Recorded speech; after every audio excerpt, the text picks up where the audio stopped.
Chapter 76. The Battering-Ram. Ere quitting, for the nonce, the sperm whale's head, I would have you, as a sensible physiologist, simply, particularly remark its front aspect in all its compacted collectedness. I would have you investigate it now with the sole view of forming to yourself some unexaggerated intelligent estimate of whatever battering-ram power may be lodged there. Here is a vital point, for you must either satisfactorily settle this matter with yourself, or forever remain an infidel as to one of the most appalling but not the less true events, perhaps anywhere to be found in all recorded history. You observe that in the ordinary swimming position of the sperm whale, the front of his head presents an almost wholly vertical plane to the water. You observe that the lower part of that front slopes considerably backwards, so as to furnish more of a retreat for the long socket which receives the boom-like lower jaw. You observe that the mouth is entirely under the head, much in the same way, indeed, as though your own mouth were entirely under your chin. Moreover, you observe that the whale has no external nose, and that what nose he has, his spout hole, is on the top of his head. You observe that his eyes and ears are at the sides of his head, nearly 1/3 of his entire length from the front. Wherefore, you must now have perceived that the front of the sperm whale's head is a dead, blind wall, without a single organ or tender prominence of any sort whatsoever. Furthermore, you are now to consider that only in the extreme lower backward sloping part of the front of the head is there the slightest vestige of bone, and not till you get near 20 feet from the forehead do you come to the full cranial development, so that this whole enormous boneless mass is as one wad. Finally, though, as will soon be revealed, its contents partly comprise the most delicate oil.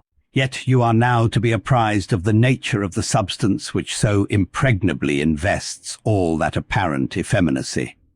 In some previous place I have described to you how the blubber wraps the body of the whale, as the rind wraps an orange. Just so with the head, but with this difference. About the head this envelope, though not so thick, is of a boneless toughness, inestimable by any man who has not handled it. The severest pointed harpoon, the sharpest lance darted by the strongest human arm, impotently rebounds from it. It is as though the forehead of the sperm whale were paved with horses' hooves. I do not think that any sensation lurks in it.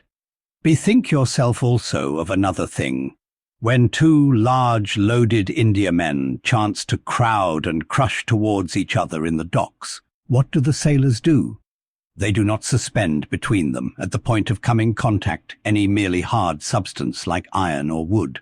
No, they hold there a large round wad of tow and cork, enveloped in the thickest and toughest of ox-hide.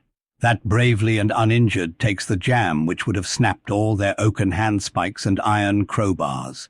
By itself this sufficiently illustrates the obvious fact I drive at. But supplementary to this, it has hypothetically occurred to me that as ordinary fish possess what is called a swimming bladder in them, capable at will of distension or contraction, and as the sperm whale, as far as I know, has no such provision in him, considering too the otherwise inexplicable manner in which he now depresses his head altogether beneath the surface, and anon swims with it high elevated out of the water, considering the unobstructed elasticity of its envelope, considering the unique interior of his head, it has hypothetically occurred to me, I say, that those mystical lung-celled honeycombs there may possibly have some hitherto unknown and unsuspected connection with the outer air, so as to be susceptible to atmospheric distension and contraction. If this be so, fancy the irresistibleness of that might to which the most impalpable and destructive of all elements contributes. Now mark. Unerringly impelling this dead, impregnable, uninjurable wall, and this most buoyant thing within, there swims behind it all a mass of tremendous life, only to be adequately estimated as piled wood is by the cord, and all obedient to one volition as the smallest insect.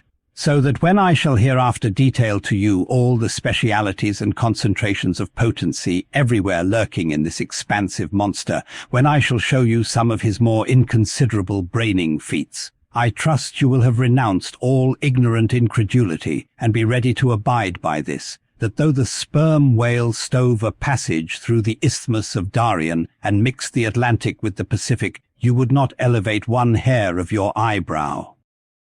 For unless you own the whale, you are but a provincial and sentimentalist in truth. But clear truth is a thing for salamander giants only to encounter. How small the chances for the provincials then! What befell the weakling youth lifting the dread goddess's veil at Sais?